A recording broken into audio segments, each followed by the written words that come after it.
Come as you are, as you were.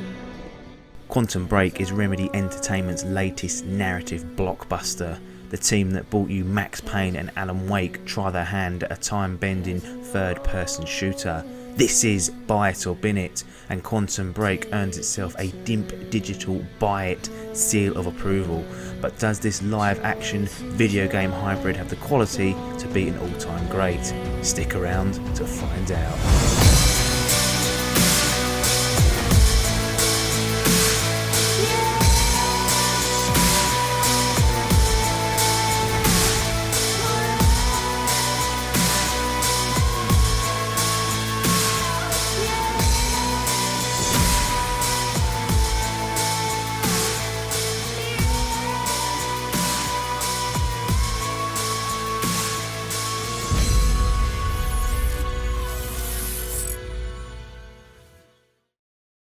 Here we are then, Quantum Break, Buy It or Bin It review. You've got myself apps here from the Dimp Digital team, and I'm going to take you through my personal review and give Quantum Break its official grading.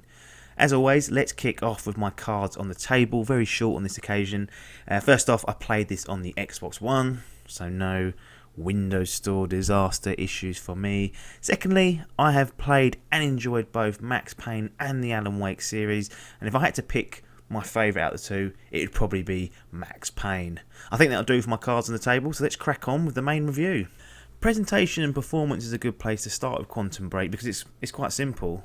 It looks pretty. It's a great looking game, and it runs well on the Xbox One. A lot of fuss was made of it being only 720p, but honestly I do not think that was a concern because Remedy have done a great job with Quantum Break when it comes to its visuals. The narrative is a big subject for Quantum Break because it includes its very own live action TV show to complement the story.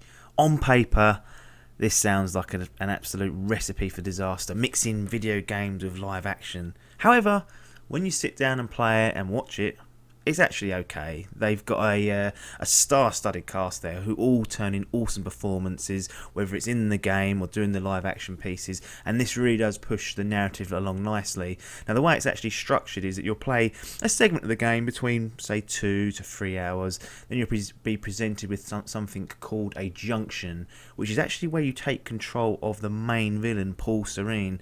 Now, as Paul, you get to decide how his Empire Monarch reacts to the game's unfolding narrative. Depending on what choice you make, that will actually have a direct impact on the live action episode, which will follow directly. The live action pieces are about 20 minutes long, and for what they're worth, they're not bad. And I think, to be honest, that is a success because my main fear was that these were going to turn out absolutely woeful.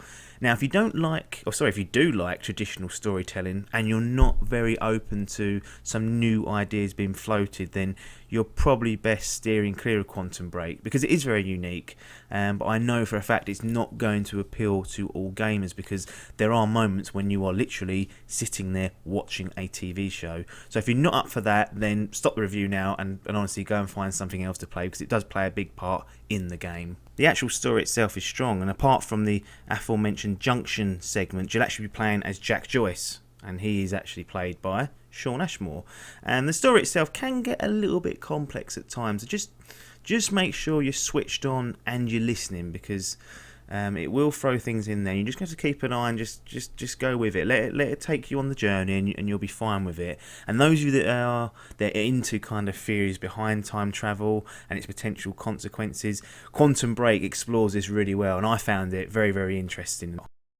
So, what can you expect when you sit down and play Quantum Break? Well, you can expect a lot of downtime because I thought I was going to be zipping through time, blasting people with time warps and unloading bullets into everything around me.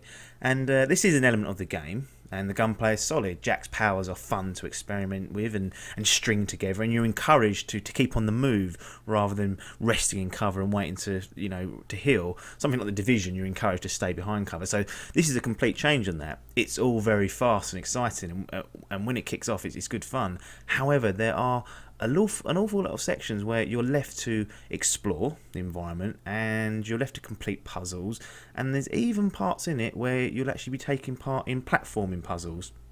Now, I like the standard puzzles and the exploration parts of Quantum Break. The puzzles themselves, the standard ones, are normally time manipulation, so it's fun to mess around with that. And generally, I do like having time to search through environments to get a better feel for the world. I will say this though, with this game in particular, it kind of harms the pacing of it, because you take into account that you're going to be sitting there watching, a live action piece, and then you might not play a proper sort of action piece for another 40 minutes after you finish watching that. So it can slow things down a little bit. When it comes to the actual platforming parts of it, so the platforming puzzles and elements of Quantum Break, this is easily the worst part of the game. When Jack Joyce is in combat, he is as slick as they come. You get tight, good controls to manage all the enemies and all the powers that you've got to deal with. When Jack is out of combat, he's a massive pain in the arse. He is slow, he is sluggish, and he is extremely unresponsive. He won't climb basic objects when you instruct him to, and he's inconsistent with his jumping. This makes the platforming puzzles very, very tedious and very, very frustrating. And it's a great shame, because these sections really do knock down the game a few marks for me, considering how slick and enjoyable the combat is. It's just a shame. If we're looking at other issues I've got with the pacing and some of the problems with the game, how many fecking notes and emails the game leaves out for you to read. None of these are narrated, so you can read all these yourself if you've got another fucking 5 hours to go through them all. Now, I don't mind a few of these in games, but Quantum Break really does take the piss with these, especially considering there is some vital information in these documents. I don't want to sit there and read through every single one though. That's Rise of the Tomb Raider, it's all narrated. And then I talk about the pacing again, having to sit there and read through something for a solid 4 minutes, that really drags it down. It's just another element that stops this game from being as good as probably what it should have been. In conclusion, Quantum Break does offer a very unique gaming experience, and one that I'd recommend to the more adventurous gamers out there. It is an interesting take, and one that doesn't hamper the game at all. The new direction it goes down for the narrative, I don't think hampers it, I think it adds to it. But some of the design decisions when it comes to the gameplay outside of combat, the pacing, how the backstory's dealt with, really do peg Quantum Break back. So my official grading for Quantum Break is bronze. Thanks for your time, and